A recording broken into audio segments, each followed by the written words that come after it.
밤 11시 30분. 서울 강남 아파트 32층 한 방에 불이 켜져 있다. 창밖으로는 도시의 야경이 펼쳐져 있지만 그 누구도 그것을 바라보지 않는다. 청소년 민주는 침대에 누워 스마트폰 화면만 바라본다. 화면에 옅은 파란 빛이 그의 얼굴을 비추고 그 빛 속에서 그의 눈은 광적으로 움직인다. 손가락이 화면을 스스러 내린다. 한 번, 또 한 번. 멈추지 않는다. 시간의 감각이 사라진 지 오래다. 그의 아버지는 5해 전에 이 집을 떠났다. 떠나는 날 아무 말도 하지 않았다. 어머니만 남았고 어머니는 항상 바쁘다. 새벽 6시에 나가 밤 10시에 들어온다. 언니는 고등학교 3학년이다. 방문을 닫고 나올 일이 거의 없다. 수능 시험이 5개월 남았기 때문이다. 이 집에 민준의 숨을 들을 사람은 아무도 없다. 하지만 화면 속에는 사람이 있다. 게임 속길드에는 매일 밤 그를 기다리는 사람들이 있다. 그들의 닉네임은 낯설지 않고 따뜻하다. 하늘색 별이라는 사람은 민준이 온라인에 접속하면 가장 먼저 인사를 한다. 오, 별군이야. 오늘 기다렸어. 그것만으로 충분했다. 누군가 자신을 기다렸다는 것. 누군가 자신을 필요로 했다는 것. 그것이 민준을 살게 했다. SNS 알림이 울린다. 친구 햇살이가 자신의 게시물에 좋아요를 눌렀다. 댓글도 달려있다. 대박. 이 드라마 진짜 재밌지? 게시물은 민준이 올린 것이 아니다. 누군가의 드라마 평가를 스크린샷해서 공유한 것이다. 하지만 그것도 좋다. 누군가 응답해주는 기분. 누군가 나를 보고 있다는 기분이 좋다. 댓글을 달려다가 멈춘다. 뭐라고 써야 할까? 자신이 무슨 생각을 하는지도 잘 모르겠다. 단지 누군가와 연결되고 싶을 뿐이다. 유튜브에서는 광고 없는 영상이 흘러간다. 배우가 우는 씬이다. 너무 슬프다. 미안하다고, 용서해달라고 하는 씬이다. 민주는 그 배우와 함께 운다. 화면 속 누군가의 감정이 자신의 감정이 된다.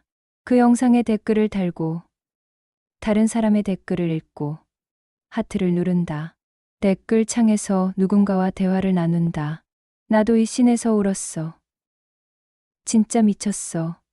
이 배우 연기. 그런 식의 대화들이 이어진다. 짧고 단편적이지만 그것도 충분히 연결이다. 새벽 1시가 넘었다. 민준의 눈은 피로한 적색으로 변했다. 눈 밑에는 자주색 그림자가 진했다. 어제도 이 시간에 자지 못했다. 그 전날도, 그리고 그 전전날도. 하지만 자신의 팔이 자신을 따르지 않는다. 손이 화면을 계속 밀어낸다. 한 영상이 끝나면 자동으로 다음 영상이 시작된다. 그는 그냥 흘러가는 것을 따라간다. 생각할 필요가 없다. 판단할 필요가 없다. 단지 따라가면 된다. 새벽 3시. 아파트는 완전히 잠들었다. 창밖의 야경도 희미해졌다. 32층 아래 도시도 대부분 검게 물들었다. 하지만 민준의 방의 불은 여전히 켜져 있다. 그리고 그 불은 스마트폰 화면의 파란 빛뿐이다. 손가락이 계속 움직인다. 멈추지 않는다. 이 시간이 지나면 또 다시 아침이 올 것이고 학교를 가야 할 것이다. 하지만 지금은 그런 것들이 중요하지 않다. 지금은 이 화면만 중요하다. 이 화면만이 자신을 위로한다. 이 화면만이 자신을 안아준다. 이 화면만이 자신이 혼자가 아니라고 말해준다. 민주는 그렇게 밤을 먹어가며 아침이 되는 것을 피해가며 현실이 시작되는 것을 지연시켜가며 또 다른 하루를 시작한다. 그는 중독되어 있다고 생각하지 않는다. 단지 필요한 것을 하고 있다고 생각한다. 살아가기 위해 필요한 것을. 오후 3시 강남구청역 인근의 병원 대기실. 간호사는 노트북 앞에 앉아 진료 기록을 입력한다. 이은희는 그 간호사이다. 경력 12년의 베테랑이지만 지금 이 순간도 피로감은 사라지지 않는다. 어깨가 경직되었고 목이 뻣뻣하다. 손가락도 아프다. 병원은 항상 바쁘다. 환자는 계속 들어오고 진료 기록은 끝이 없다. 초과 근무는 일상이다. 은희의 핸드폰에 알림이 울린다. 학교 문자다. 학부모님께 안내드립니다. 귀 자녀가 수업 중 졸음이 심합니다. 충분한 수면이 필요합니다. 은희는 그 문자를 읽고 한숨을 쉬었다. 또 이거냐? 이미 세 번째 문자다. 이번 달만 해도 그녀는 한 손으로 머리를 누르며 생각했다. 정말 뭐가 문제인 걸까? 밤에 자지 않는 건가? 하지만 자기 전에 본 아이는 그냥 평범해 보였다. 침대에 누워 있었고 불은 꺼져 있었고 저녁 8시 은희가 퇴근했다. 버스를 타고 지하철을 타고 아파트로 들어간다. 열쇠로 문을 열고 안으로 들어간다. 거실 불을 켠다. 아무도 없다. 언니는 학원에 있을 거고 민준이는 아마 자기 방에 있을 거다. 은희는 소파에 쓰러진다. 다리가 아프다. 허리도 아프다. 온몸이 아프다. 하지만 해야 할 일이 많다. 저녁을 준비해야 한다. 세탁도 해야 한다. 내일 점심도 싸야 한다. 부엌으로 간다. 냉장고를 열고 음식을 꺼낸다. 손가락으로 날짜를 확인한다. 너무 오래된 건 아닐까? 하지만 어차피 데울 거니까 괜찮겠지. 라면도 끓인다. 계란도 익힌다. 시간이 없다. 늘 시간이 없다. 민준의 방문을 두드린다. 밥 먹어. 식어. 대답이 없다. 다시 두드린다. 들어간다. 문을 연다. 민준이는 침대에 누워 스마트폰을 보고 있다. 은희는 그 모습을 본다. 한순간 이 아이를 처음 낳았을 때의 기억이 떠올랐다.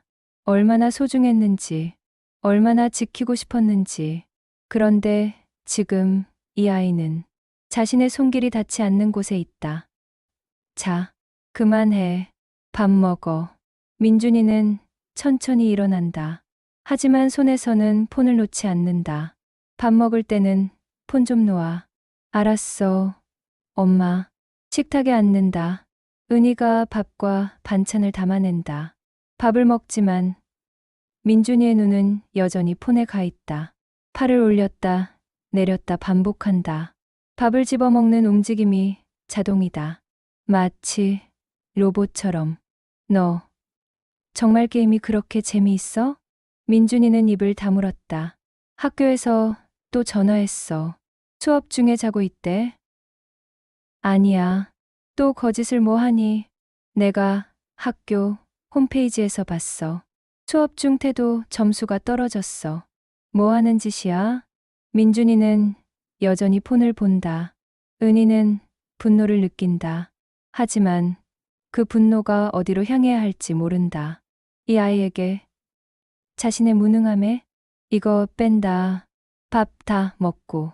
은희는 손을 뻗어 민준이의 폰을 빼앗으려고 한다.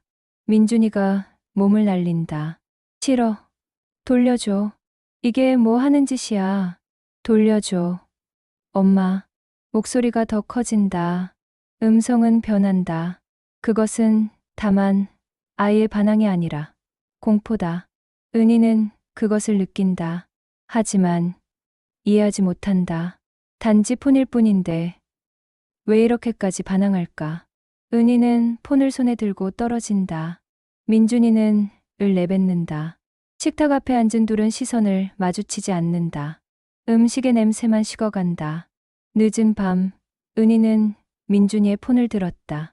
어떤 게임을 하는지 확인해 보려고. SNS를 본다. 게시물들이 지루하다. 별 생각이 없는 것 같은 이야기들만 가득하다. 하지만 댓글은 많다. 게임 기록을 본다. 매일 밤 3시까지 접속 기록이 있다. 이게 뭐 하는 짓이야. 은희는 한숨을 쉬었다. 이 아이를 어떻게 해야 할까? 정말로 그렇게 나흘이 지났다. 은희는 매일 퇴근하고 돌아와서 민준이를 본다. 폰은 놔두지 않는다. 저녁 8시부터 새벽 6시까지 거실의 충전기에 연결되어 있다. 민준이는 매일 밤 불평을 한다. 이건 너무 심해, 엄마. 내 친구들은 다 해. 나만 이런 대우하냐. 학교 가서 망신 당할 거야. 은희는 그런 말들을 무시한다. 아이는 저항할 것이다. 하지만 부모가 해야 할 일은 뚝심 있게 지키는 것이다. 그렇게 은희는 스스로를 위로했다. 한 주가 지났다. 민준이가 컴퓨터를 켰다. 모니터 앞에 앉는다. 은희는 그것을 본다. 폰이 없으니 컴퓨터를 켜는구나. 결국 같은 것이다. 화면을 보고 싶은 욕망은 같다. 은희는 이 생각에 더욱 분노했다. 절제가 안 되는 아이, 조절이 안 되는 아이. 그 밤, 은희는 민준이를 불렀다. 너 이제 정신을 차려야 해. 알아? 이렇게 나가다가는 망할 거야. 너 같은 아이가 좋은 대학 갈 수 있을 것 같아? 너 같은 아이들은 결국 늘어져 있는 인생을 사는 거야. 난 널 원하지 않아. 같은 인생을 보내기를. 민준이는 대답하지 않았다. 눈은 땅을 보고 있었다. 그 모습이 너무 부스러져 보여서 은희도 마음이 아팠다.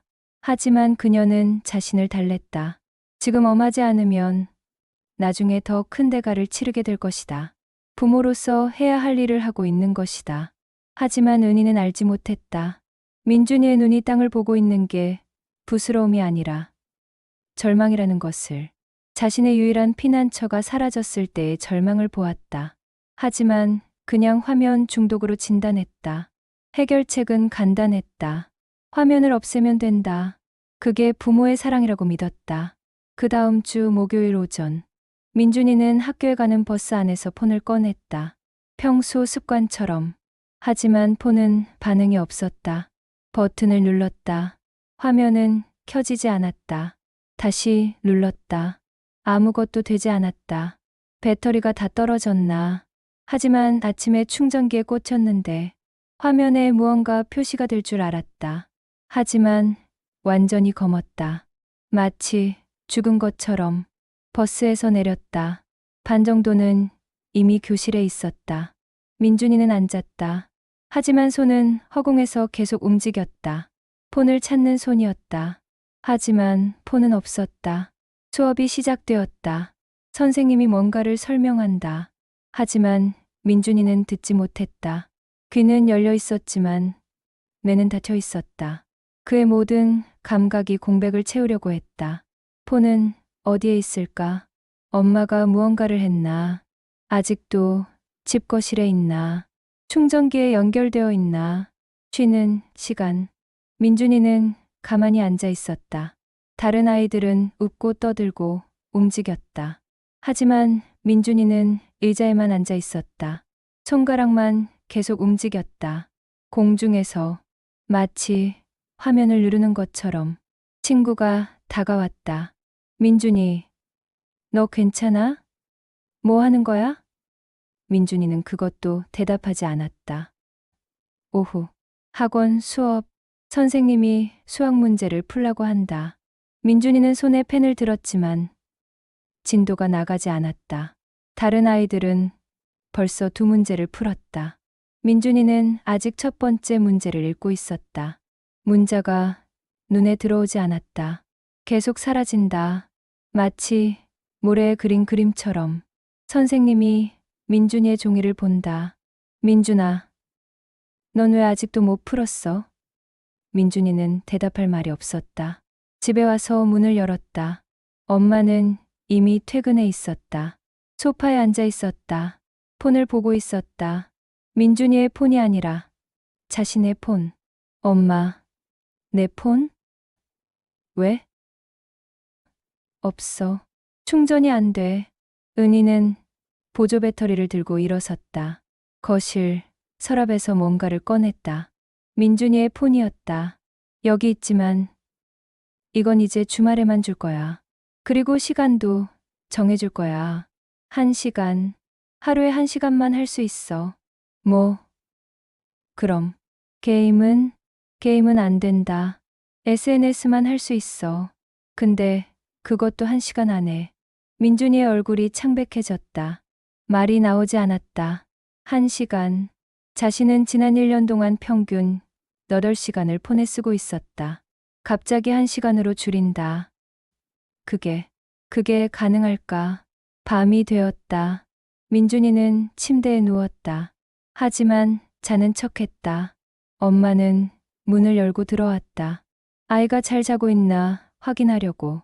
민준이는 눈을 감고 있었다. 하지만 자고 있지 않았다. 엄마가 나가면 다시 눈을 뜬다. 천장을 본다. 계속 뜬다. 시간이 흘러간다. 밤 11시, 밤 12시, 밤 1시. 민준이는 침대에서 굴러다녔다. 옆으로 누웠다 위로 누웠다를 반복했다. 손은 계속 허공에서 움직였다. 마치 누군가를 찾는 것처럼. 새벽 3시. 그 시간이 왔다. 그 시간은 언제나 사람으로 가득했다. 길드의 사람들이 모두 접속해 있는 시간이었다. 하늘색 별도 있었을 거다. 자신이 없다고 물어봤을까? 별군이 오늘 안 왔네. 뭐 하는 거야? 몸 상하지 말고 쉬어라고 말해줬을까? 하지만 민준이는 거기 없었다. 침대에만 누워 있었다. 천장을 본다. 아무것도 아닌 흰색의 천장을. 시간은 계속 흘러간다. 밤은 길었다. 매우 길었다. 이틀째. 학교에서 민준이는 몇 번을 화장실에 들어갔다가 나왔다. 밖에 누군가에게 연락할 수 있을까? SNS에 접속할 수 있을까? 하지만 폰은 집에 있었다. 그것도 엄마의 손에. 사흘째. 학원에서 선생님이 민준이를 불렀다. 민준아, 다 풀었어? 민준이는 문제를 본다. 더하기를 빼기로 착각했다. 완전히 다른 답이 나왔다. 선생님은 한숨을 쉬었다. 집중을 못하고 있구나. 뭐가 괜찮은 것 같은데. 민준이는 고개를 들지 못했다. 일주일째. 밤이 더 이상 자는 곳이 아니었다. 그냥 견디는 곳이 되었다. 누워서 견딘다. 아침이 오는 것을 견딘다. 하지만 아침도 견딘다. 학교도 견딘다. 모든 것을 견딘다. 2주일. 민준이는 바뀌었다. 하지만 좋아지지는 않았다. 폐쇄되었다.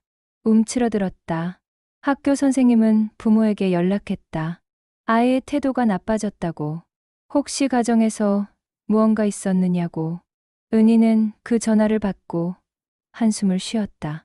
자신은 아이를 위해 하는 건데 왜 점점 더 안 좋아지지? 그 다음 월요일 아침. 민준이는 여느 때처럼 침대에서 일어났다. 하지만 일어나자마자 구역질을 느꼈다. 화장실로 달려갔다. 비워내었다. 아무것도 남지 않을 때까지. 은희는 그 소리를 듣고 문을 두드렸다. 괜찮아? 열나? 민준이는 대답하지 않았다. 단지 더 구역질했다. 현실을 비워내고 싶었다. 폐쇄된 이 세상을 모두 비워내고 싶었다. 그 수요일, 일이 터졌다. 은희는 그것을 예측하지 못했다. 모든 부모가 그렇듯이 자신이 한 선택이 맞다고 믿었다. 그런 선택이 가장 최악의 결과를 초래할 수 있다는 것을 모르면서. 아침 8시. 은희는 병원으로 향하는 버스에 앉아 있었다. 그때 핸드폰이 울렸다. 학교 번호였다. 은희의 얼굴이 굳었다. 또 뭔가가 있는 건가. 전화를 받았다. 안녕하세요. 강남중학교입니다. 학부모님, 자녀분이 지금 보건실에 있습니다. 네? 뭐 어떻게 된 일인데요? 아이가 첫째 수업 중에 어지럼증을 호소했습니다. 의식은 있지만 일어나지를 못하고 있습니다. 한번 와보시겠어요? 은희는 이를 집어쳤다. 팀장에게 급한 일이 생겼다고 알렸다. 빠르게 학교로 향했다. 보건실 문을 열었다. 침대에 누워있는 민준이가 보였다. 얼굴이 창백했다. 입술도 하얀색에 가까웠다. 보건실 선생님이 설명했다.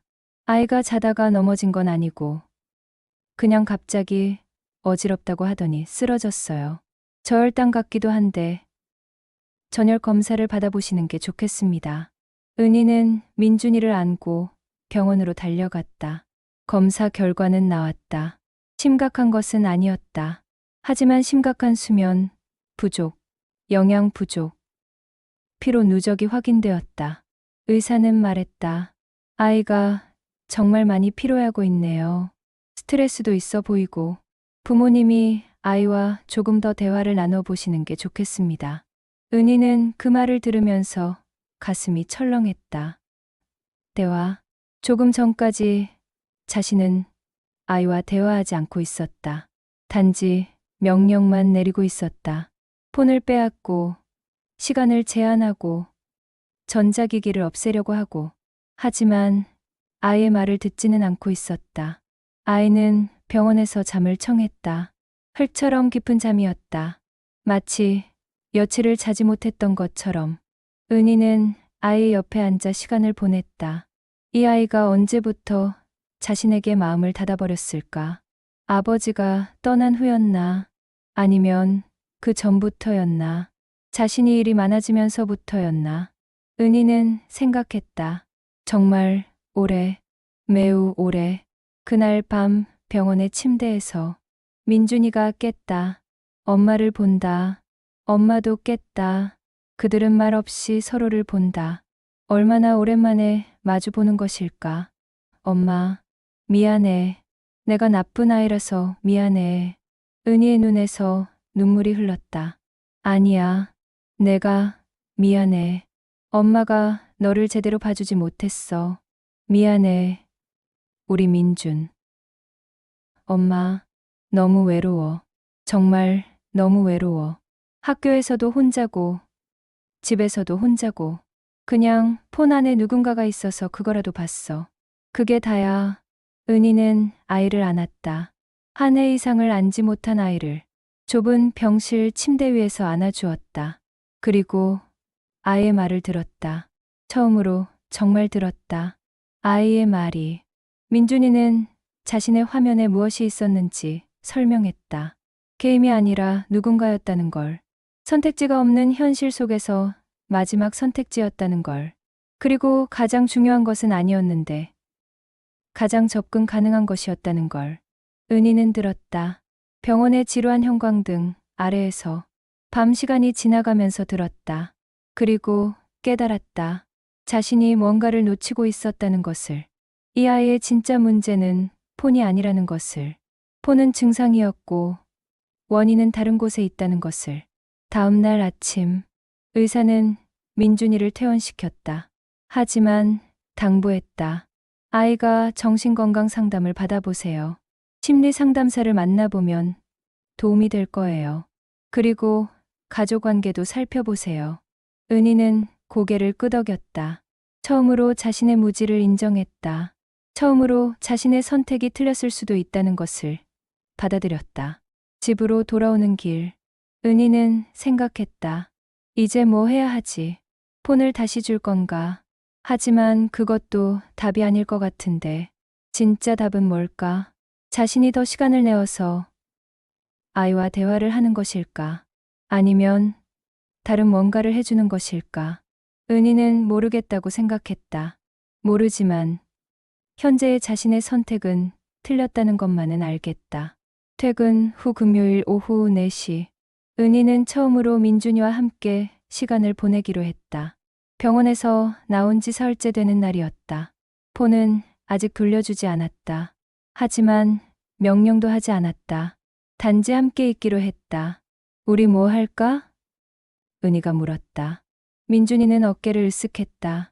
오랜만에 엄마가 뭔가를 제안했기 때문이다. 잘 모르겠는데. 도서관 갈래? 아니면 카페? 도서관?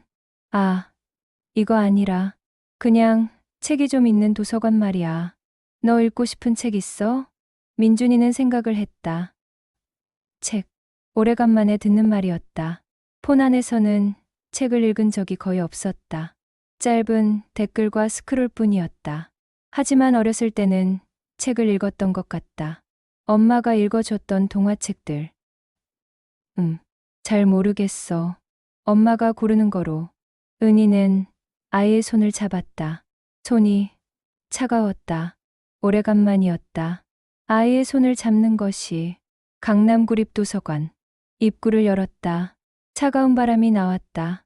책의 냄새, 오래된 종이의 냄새.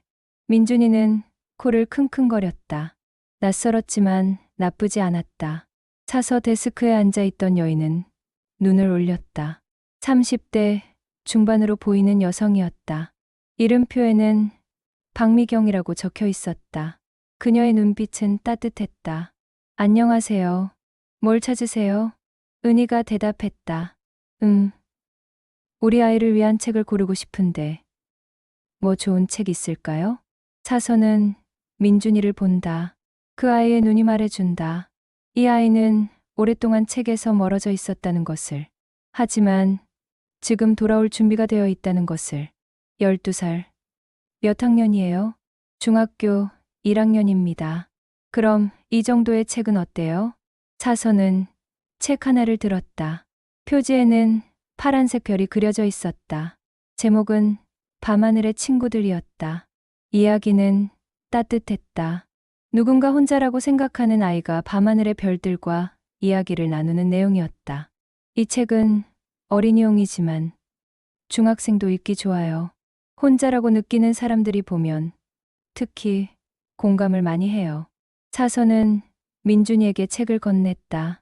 책의 무게가 손가락 위에 실렸다. 가볍지만 묵직했다. 표지를 만진다. 부드럽다. 이 책은 어떻게 끝나요? 민준이가 물었다.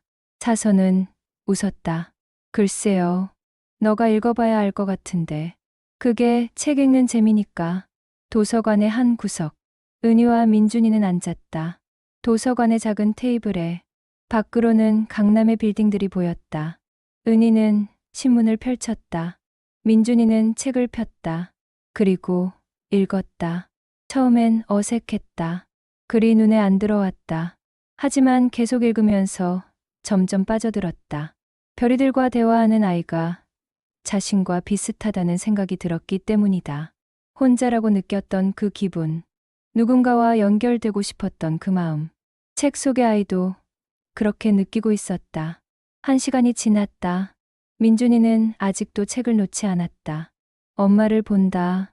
엄마는 신문을 읽고 있었다. 하지만 어쩐지 민준이를 보고 있는 것 같다. 그 따뜻한 시선이 민준이를 감싼다. 또 1시간이 지났다. 밖은 점점 어두워졌다. 민준이는 마지막 장을 넘겼다. 결말은 예상외였다. 별들은 결국 혼자가 아니었다. 밤하늘에 떠있던 많은 별들이 하나하나가 누군가를 빛내주고 있었다. 혼자라고 생각했지만 사실은 누군가를 위해 빛나고 있었다. 책을 다 읽은 민준이는 고개를 들었다. 엄마를 본다. 엄마도 본다. 말은 없다. 하지만 뭔가가 오간다. 무언가의 이해가. 이 책 재미있어? 응. 근데 우리 같은 사람이 있다니까. 이상했어. 마치 내 이야기 같았어. 은희는 미소를 지었다. 오랜만에 자식이 자신과 감정을 나눴기 때문이다. 우리 아이가 이런 감정을 느꼈구나. 저렇게 혼자라고 느꼈구나. 은희의 마음이 아팠다. 하지만 동시에 고마웠다. 이제라도 알 수 있어서. 민준아, 엄마한테 얘기해줘. 넌 정말 혼자라고 느껴? 민준이는 목이 메였다. 1주 전까지는 이런 질문에 답할 수 없었다. 엄마를 믿지 못했으니까. 하지만 지금은 다르다. 병원의 침대에서 뭔가가 바뀌었다. 응. 아빠도 없고, 언니는 바쁘고, 엄마도 일이 많으니까. 집에서 나 혼자 있다는 생각이 들었어. 학교에서도 별로 친한 친구가 없고, 그냥 혼자여서. 폰 안에 누군가가 있다는 게 그나마. 은희는 아이의 손을 잡았다. 그 손은 책에서 풀려났다. 따뜻한 손이 다른 따뜻한 손을 잡았다. 미안해. 엄마가 너를 혼자 두었네. 앞으로는 엄마가 더 있을게. 알아? 정말로. 엄마, 나 미안해. 뭐가? 내가 폰을 그렇게 많이 봐서. 걱정 끼쳐서. 은희는 아이의 머리를 쓸었다. 아니야. 내가 미안해. 너는 나쁜 아이가 아니야. 넌 혼자라고 느껴서 누군가와 연결되려고 했던 거야. 그게 나쁜 게 아니야. 다만 엄마가 너를 먼저 봐주지 못해서 미안해. 앞으로는 엄마가 더 자주 만날게. 약속해. 매주 금요일 저녁 우리 도서관 갈까? 민준이는 고개를 끄덕였다. 눈가에는 눈물이 맺혀 있었다. 하지만 그 눈물은 절망의 눈물이 아니었다. 이제 누군가와 연결되었다는 것을 알게 된 기쁨의 눈물이었다. 도서관에서 나오며 차서 박미경은 아이와 엄마를 봤다. 손을 잡고 나가는 그들을. 박미경은 미소를 지었다. 책의 힘이란 이런 것이다. 누군가의 마음을 열어주고, 누군가의 손을 잡아주고, 누군가가 혼자가 아니라는 것을 말해주는 힘. 그 다음 주 목요일 강남중학교의 도서실. 민준이는 점심시간에 혼자 도서실에 들어갔다. 예전에는 절대 오지 않던 곳이었다. 도서실에서 뭐 하냐? 폰으로 충분한데. 하지만 지금은 다르다. 지난 금요일 이후 세상이 달라 보였다. 도서실 사서 선생님 김인복은 민준이를 봤다. 아, 민준이네. 처음 온다? 네. 책을 좀 봐도 될까요? 물론이지. 뭘 찾아? 혼자라는 느낌에 관한 책 있어요? 사서 선생님은 한 손으로 턱을 괴고 생각했다. 그런 주제면 청소년 소설 구석에 좋은 책들이 있을 거야. 한번 봐볼래? 사서는 민준이를 책장으로 데려갔다. 책 냄새가 진했다. 펼쳐지지 않은 책들의 냄새, 희망의 냄새 같았다. 사서는 몇 권을 집어들었다. 이런 책들은 어때? 제목들은 낯설었지만 매력적이었다. 나 혼자가 아니라고 말해줄게. 15살의 비밀. 우리는 모두 누군가의 별이다. 사서는 계속 말했다. 너는 기숙사 아이 아닌가? 아, 알았다. 이 책이 제일 좋겠다. 그가 집어든 책은 밤의 도서관이었다. 이 책은 혼자라고 느끼는 아이들이 도서관에서 만나는 이야기야. 마치 너처럼. 민준이는 책을 받아들었다. 표지는 밤의 달빛이 묘사되어 있었다. 감사합니다. 점심시간이 끝나기 전에 민준이는 그 책을 다 읽지는 못했지만 앞에 30페이지를 읽었다. 그리고 그 책 속의 아이들이 자신과 같다는 것을 느꼈다. 혼자라고 느끼는 아이들이 밤의 도서관에서 만나서 처음으로 누군가와 연결된다는 경험을 하는 이야기였다. 금요일, 다시 강남구립도서관. 은희와 민준이는 지난주처럼 앉았다. 이번에는 민준이가 가져온 책이 있었다. 밤의 도서관. 은희는 그 책을 본다. 좋은 책을 찾았네. 응. 학교 도서실 선생님이 추천해줬어. 엄마, 우리 학교 도서관도 좋은데. 그래? 그럼 자주 가? 응. 이제부터 점심시간에 가기로 했어. 은희는 기뻤다. 이 아이가 변하고 있다. 천천히지만 확실히. 도서관에서 한두 시간을 읽으면서 민준이는 사서 박미경을 만났다. 그 여인은 마치 도서관에서 살고 있는 것 같았다. 안녕. 지난번 책은 어땠어? 정말 재미있었어요. 저 별 같은 거.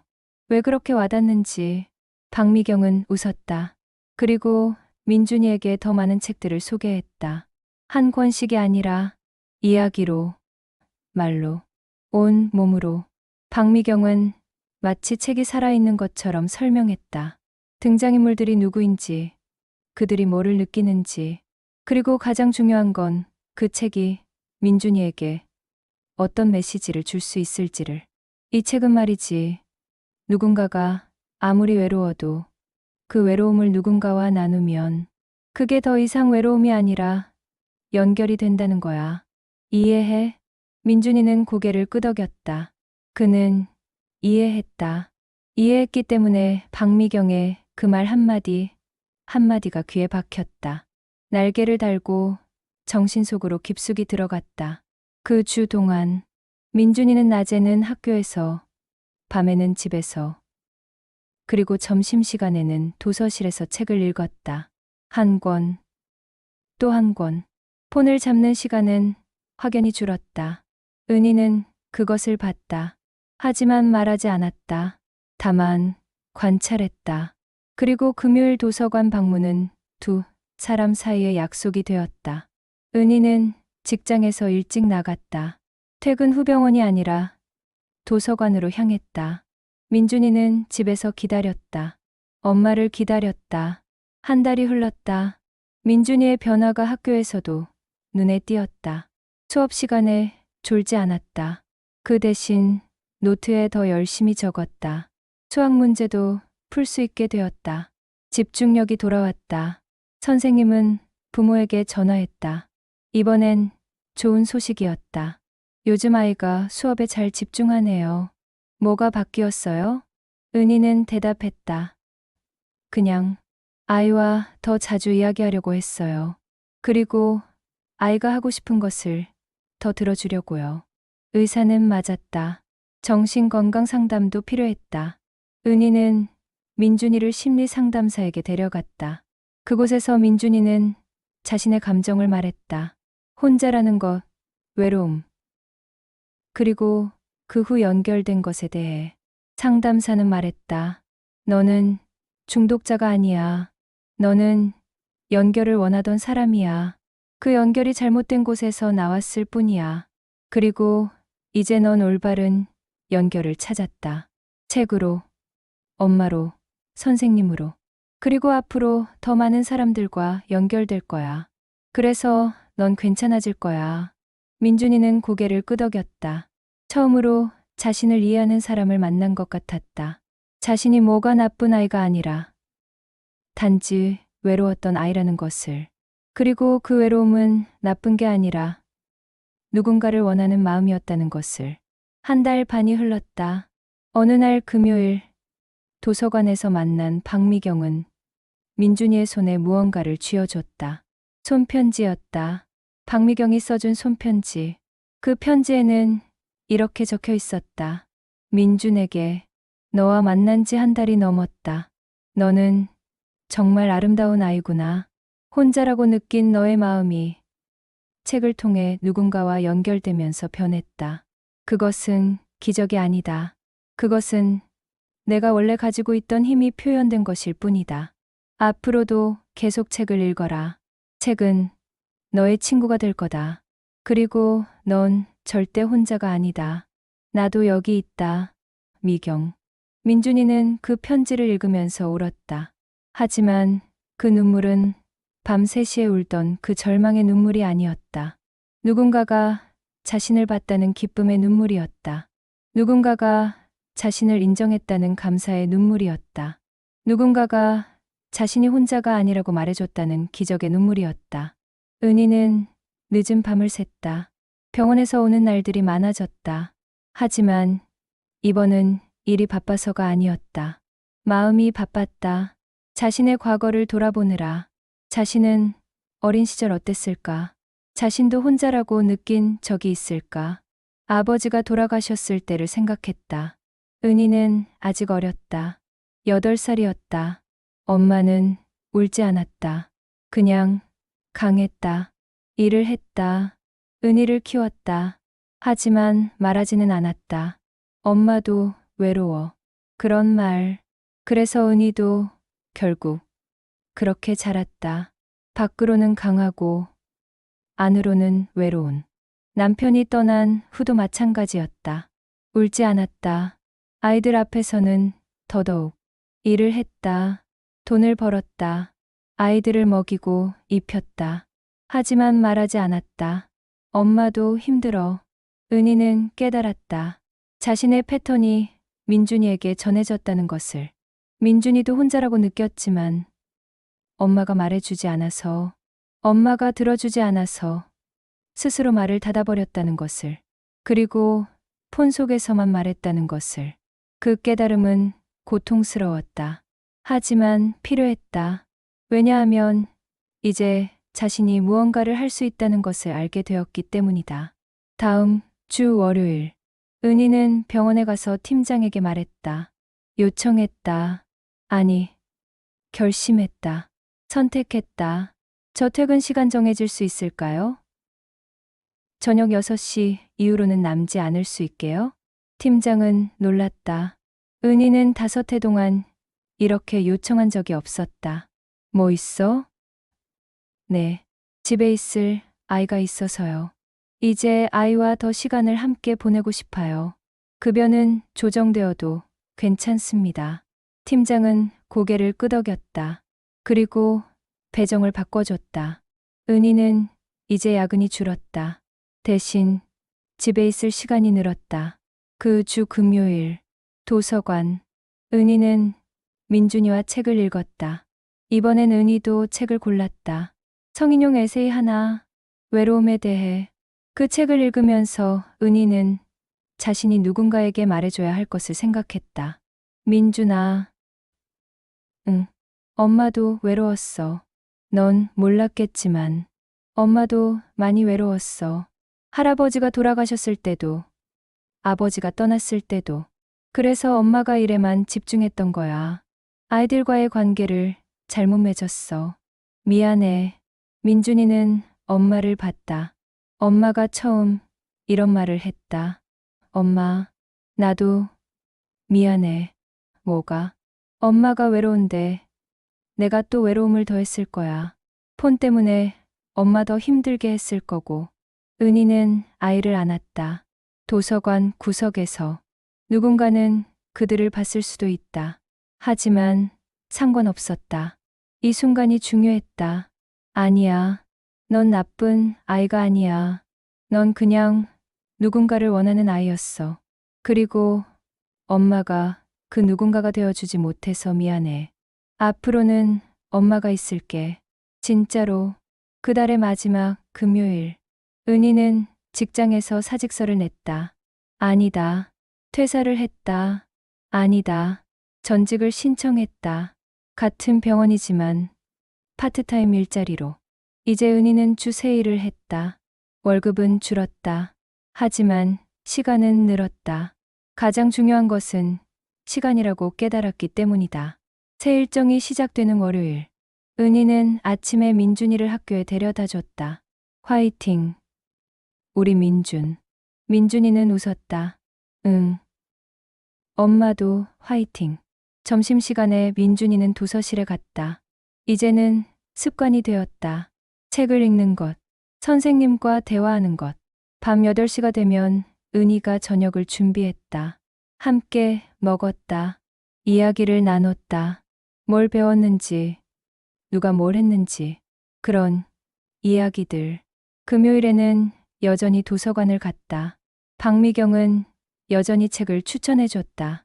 은희는 이제 민준이 옆에 앉아 책을 읽었다. 같은 책을 읽을 때도 있었다. 그럼 이야기를 나눴다.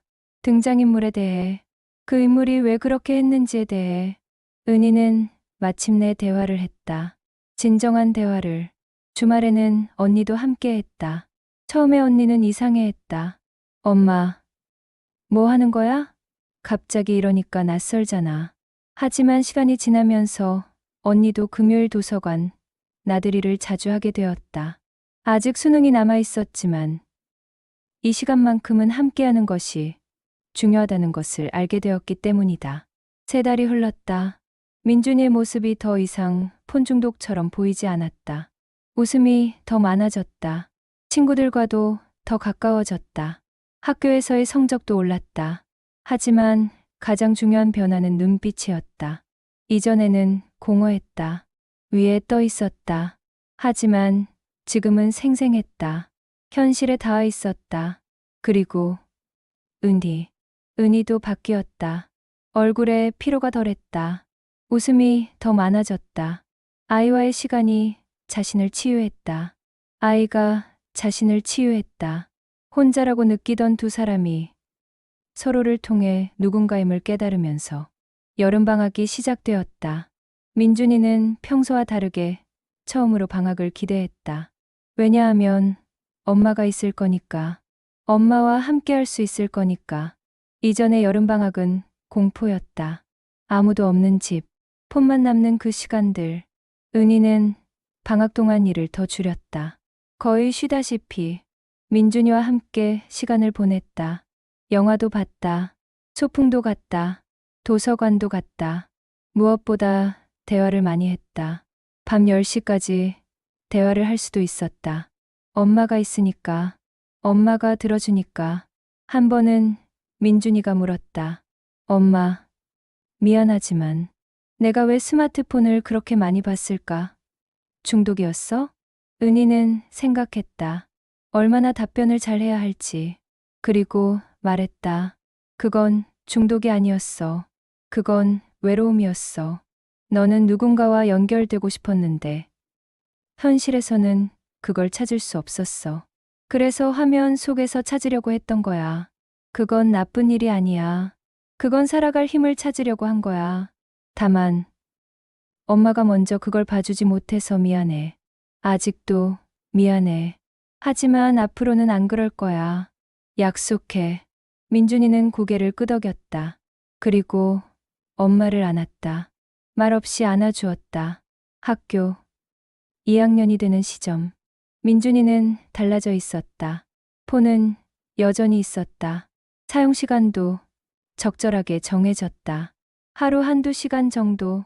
하지만 그건 이제 필요한 사용이었지. 도망이 아니었다. SNS도 보고 게임도 했지만 그것이 전부가 아니었다. 새로운 동아리에 들어갔다. 독서, 동아리. 그곳에서 만난 친구들과 책에 대해 이야기했다.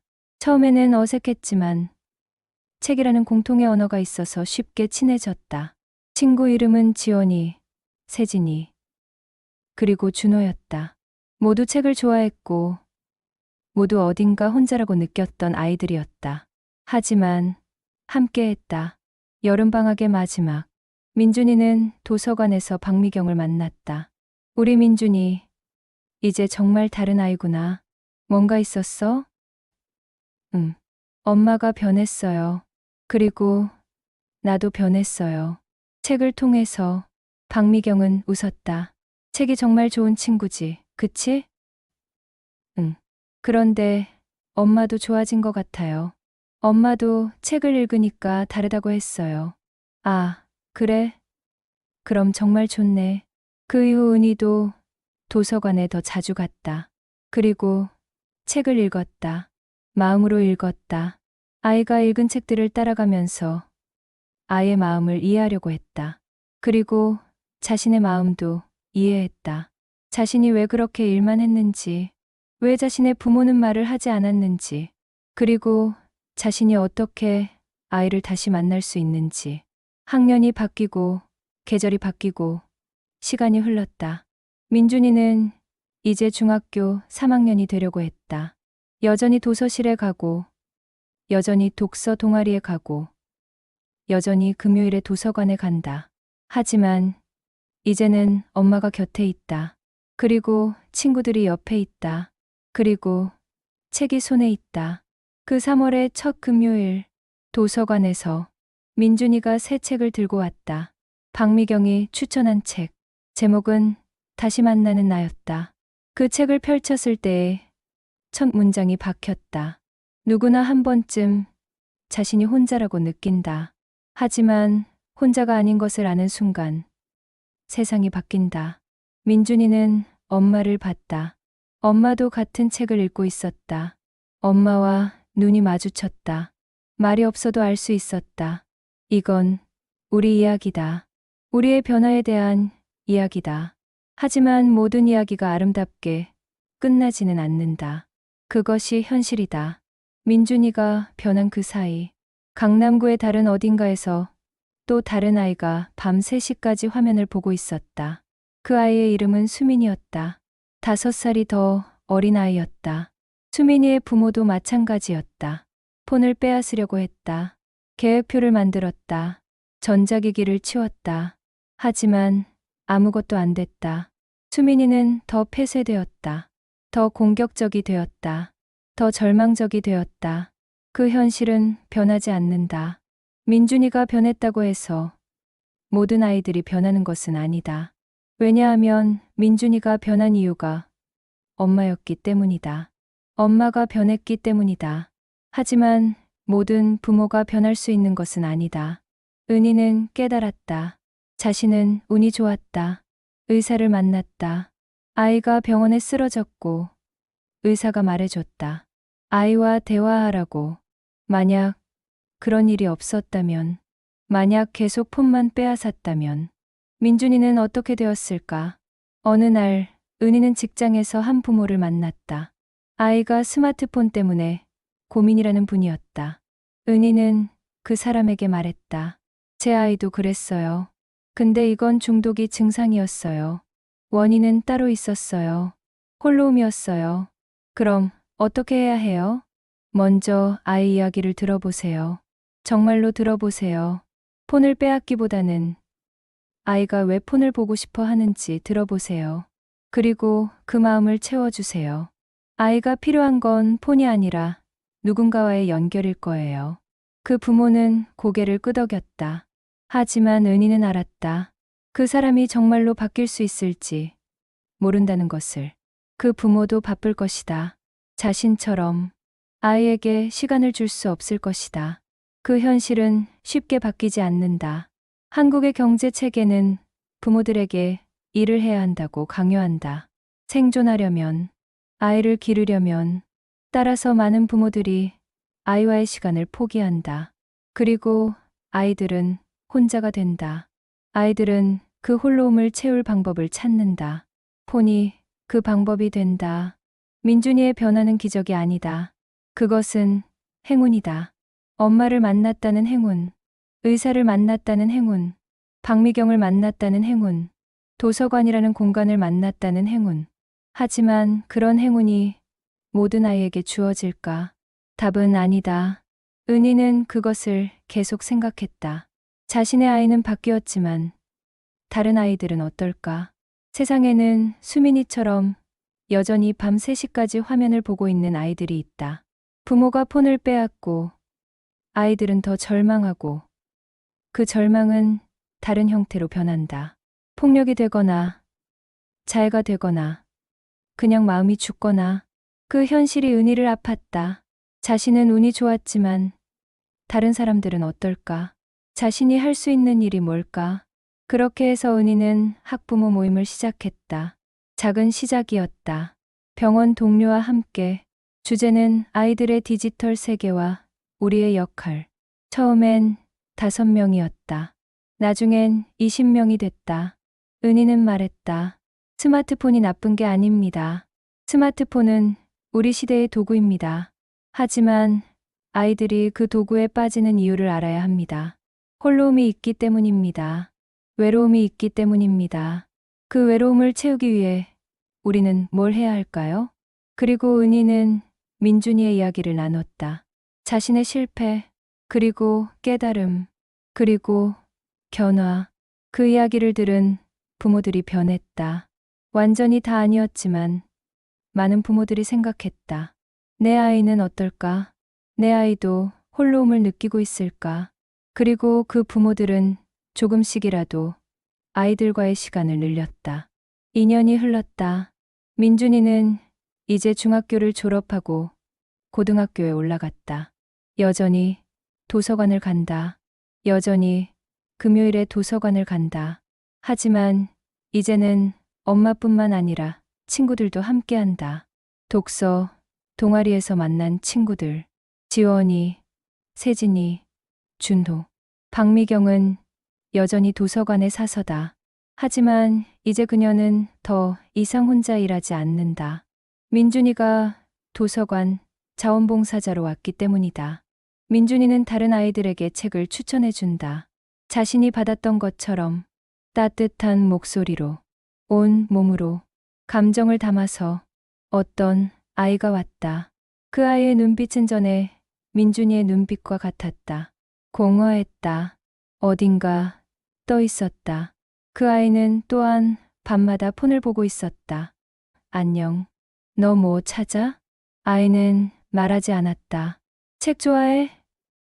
나 여기 자원봉사하는 민준이야.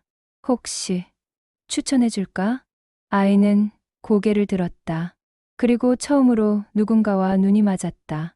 그것이 시작이었다. 민준이는 그 아이에게 책을 보여줬다. 서점 권장 도서가 아니라 자신의 마음으로 고른 책. 이 책은 혼자라고 느끼는 너 같은 친구들 이야기야. 다 읽고 나면 생각이 좀 바뀔 수도 있어.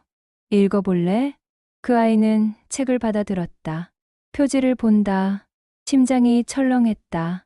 마치 자신을 아는 누군가가 자신을 위해 고른 것 같았다. 은희는 그걸 봤다. 멀리서. 아들이 다른 아이에게 한 것을 본다. 아들이 받았던 것을 주는 것을. 박미경도 봤다. 그리고 웃었다. 이것이 바로 선순환이라고 생각했다. 누군가가 누군가를 도와줬고 그 누군가가 이제 다른 누군가를 도와준다. 은희는 새로운 계획을 세웠다. 유명한 계획이 아니라 작은 계획이었다. 자신이 할 수 있는 범위 내에서 부모 모임을 계속하기로 했다. 그리고 학교에도 제안했다.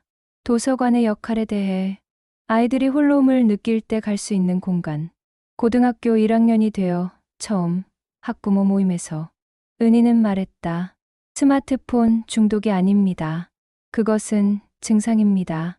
원인은 고독입니다. 따라서 우리가 해야 할 일은 아이들의 폰을 빼앗는 것이 아니라 아이들의 고독을 채우는 것입니다. 어떻게 할까요? 그리고 그 모임에 참석한 20대의 부모들이 일어서서 손을 들었다. 저 할 수 있을 것 같습니다. 저도 제 아이를 더 봐주겠습니다. 저도 시간을 내겠습니다. 작은 변화다. 하지만 변화는 때때로 작게 시작된다. 그리고 그 작은 변화들이 모이면 큰 변화가 된다. 민준이는 이제 자신의 일기를 쓴다. 매일 밤이 아니라 필요할 때만. 이렇게 오늘 도서관에서 낯선 아이를 만났다. 그 아이는 나였다. 밤마다 폰을 보고 혼자라고 느끼고 누군가를 기다리던 내가. 하지만 이제 나는 달라졌다. 엄마가 있고 친구들이 있고 책이 있다. 그리고 이제 내가 할 수 있는 일은 그 낯선 아이에게 책을 추천해 주는 것이다.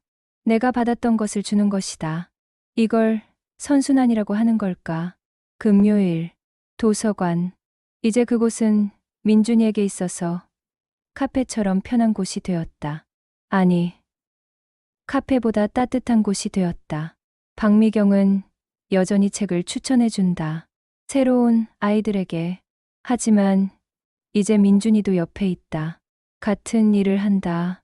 어느 날 박미경이 민준이에게 물었다. 그래, 민준아, 넌 잘 됐네. 근데 너 같은 아이가 더 많이 있으면 좋겠다. 어떻게 생각해? 민준이는 생각했다. 저 도서관이 더 많아지면 좋겠어요. 학교마다 도서관이 있고 거기 사서 선생님처럼 아이들 마음을 아는 사람들이 있으면 좋겠어요. 박미경은 고개를 끄덕였다. 그래, 그런 세상이 되면 좋겠다. 너도 그 일을 하면 어떨까? 저요? 응. 사서가 되거나 상담사가 되거나 아이들의 고독을 아는 사람이 필요해. 아이들을 도와줄 수 있는 사람이 필요해. 민준이는 그 말을 들으면서 마음이 동했다. 자신도 누군가를 도와줄 수 있을까? 자신도 다른 아이들의 밤 세시를 밝혀줄 수 있을까? 은희는 그 대화를 듣고 있었다. 그리고 웃었다. 자신의 아이가 이제 누군가를 생각하고 있다. 자신의 상처를 통해 누군가를 도우려고 생각하고 있다. 이것이 성장이라고 은희는 생각했다. 그 저녁, 집에 돌아와서 은희는 민준이에게 물었다. 엄마, 말 들었어. 사서가 되고 싶대. 응. 박미경, 선생님 말 듣다 보니 아이들이 고독할 때 갈 수 있는 곳이 있으면 좋겠어. 책이 있는 곳이, 누군가가 있는 곳이. 은희는 아이를 안았다. 또 다시. 하지만 이번에는 아이도 엄마를 안아줬다. 좋은 생각이야. 엄마도 응원할게. 엄마도 뭔가 하고 싶은 거 있어? 은희는 생각했다. 자신도 누군가를 도울 수 있을까? 자신의 경험으로. 그리고 말했다. 응. 엄마도 부모 모임을 계속하고 싶어. 더 많은 부모들이 아이들의 고독을 알게 하고 싶어. 그럼 우리 함께 할 수 있겠네. 응. 우리 함께 할 수 있겠다. 그 밤, 강남 아파트 32층 창밖으로 도시의 야경이 펼쳐졌다. 밤 11시, 민준이는 침대에 누웠다. 하지만 폰을 보지 않았다. 그냥 천장을 본다. 하지만 이제는 절망적이지 않다. 그냥 생각한다. 미래를 생각한다. 누군가를 도우면서 살 자신의 미래를. 그리고 거실에서 은희는 여전히 책을 읽고 있다. 부모 모임을 위한 자료를 찾으면서 세상이 어떻게 바뀌어야 할지 생각하면서 아이들이 덜 외로워질 수 있는 세상이 어떻게 만들어질 수 있을지. 창문을 통해 도시가 보인다. 그 도시 어딘가에서 또 다른 아이가 밤 3시까지 폰을 보고 있을 것이다. 하지만 어딘가에서 또 다른 부모가 깨달을 것이다. 스마트폰이 문제가 아니라 고독이 문제라는 것을. 그리고 어딘가의 도서관에서 또 다른 사서가 또 다른 아이에게 책을 건네고 있을 것이다. 이 변화는 느리다. 하지만 확실하다. 한 아이가 변하면, 그 아이가 다른 아이를 도우면, 그 도움이 모이면 언젠가 세상이 바뀔 것이다. 민준이는 자신의 밤 3시를 기억한다. 그 절망을 기억한다. 하지만 그 절망이 지나갔다. 누군가 때문에. 엄마, 박미경, 도서관, 책, 친구들 모두가 함께해서. 그리고 이제 민준이는 누군가의 밤 3시를 밝혀주려고 한다. 자신이 받았던 것처럼. 이 이야기는 끝이 아니다. 이것은 시작이다. 또 다른 고독한 밤이 끝나는 시작. 또 다른 누군가의 손이 책을 잡는 시작. 또 다른 세상의 변화의 시작.